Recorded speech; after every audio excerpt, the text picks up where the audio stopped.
ಪ್ರಜಾಧ್ವನಿ ಇದು ಪ್ರಜೆಗಳ ನಂಬಿಕೆಯ ಧ್ವನಿ.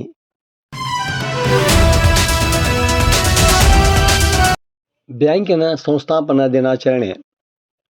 ಹಾವೇರಿ ಜಿಲ್ಲೆ ಸವಣೂರು ತಾಲೂಕಿನ ಕಡಕೊಳ ಕೆಸಿಸಿ ಬ್ಯಾಂಕಿನ 109ನೇ ಸಂಸ್ಥಾಪನಾ ದಿನವನ್ನು ಬುಧವಾರ ಆಚರಿಸಲಾಯಿತು.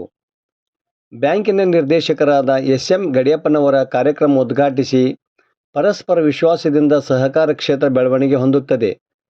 ಸಾಲಗಾರರು ಸೂಕ್ತ ಸಮಯದಲ್ಲಿ ಸಾಲ ಮರುಪಾವತಿ ಮಾಡಬೇಕು. ಅಂದಾಗ ಮಾತ್ರ ಸಹಕಾರಿ ಸಂಘಗಳು ಅಭಿವೃದ್ಧಿ ಹೊಂದಲು ಸಾಧ್ಯ ಎಂದರು.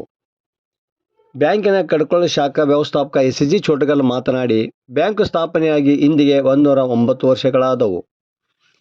ಬ್ಯಾಂಕಿನ ಸಂಸ್ಥಾಪಕರಾದ ದಿವಾನ್ ಬಹದ್ದೂರ್ ಶಾಂತವೀರಪ್ಪ ಮೆಣಸಿನಕಾಯಿ ಮತ್ತು ರಾವ್ ಬಹದ್ದೂರ್ ರುದ್ರಗೌಡ ಅರಟಾಳ್ ಅವರನ್ನು ಸ್ಮರಿಸಿದರು.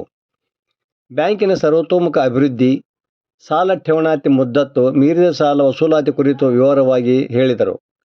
ಇದೇ ಸಂದರ್ಭದಲ್ಲಿ ಕಡಕೊಳ ಶಾಖೆಯಿಂದ ಕೃಷಿಯೇತರ ಸಾಲ ವಿತರಣೆ ಮಾಧ್ಯಮಿಕ ಸಾಲ ಯೋಜನೆಯಡಿ ಆಯ್ಕೆಯಾಗಿರುವ ಫಲಾನುಭವಿಗಳಾದ ಶಾಂತವ್ವ ಧರಿಯಪ್ಪನವರ ಎಂಟಿ ಟ್ರ್ಯಾಕ್ಟರ್, ರೇಖಾ ಜಯಪ್ಪ ದೊಡ್ಮನಿ ಎಂಟಿ ಟ್ರ್ಯಾಕ್ಟರ್ ಸಾಲವನ್ನು ವಿತರಿಸಲಾಯಿತು. ಸವಣೂರಿನ ಕಿರಿಯ ಬ್ಯಾಂಕ್ ನಿರೀಕ್ಷಕ ಎಸ್.ಜಿ. ಲಮಾಣಿ ಸ್ವಾಗತಿಸಿ ನಿರೂಪಿಸಿದರು. ಕಾರ್ಯಕ್ರಮದಲ್ಲಿ 50 ಲಕ್ಷ ರೂಪಾಯಿ ಠೇವಣಿ ಸಂಗ್ರಹಿಸಲಾಯಿತು. ಈ ಸಂದರ್ಭದಲ್ಲಿ ರಮಣ್ಣ ಕಳಸದ, ಬಸವರಾಜ ಹುಲಗೂರ, ಕೋಡ್ಯಪ್ಪ ದೊಡ್ಮನಿ, ಟಿ.ಎಸ್. ಉಜರಿತ್ತಿ, ವಿ. ಪಾಟೀಲ ಸೇರಿದಂತೆ ಮತ್ತಿತರರು ಇದ್ದರು.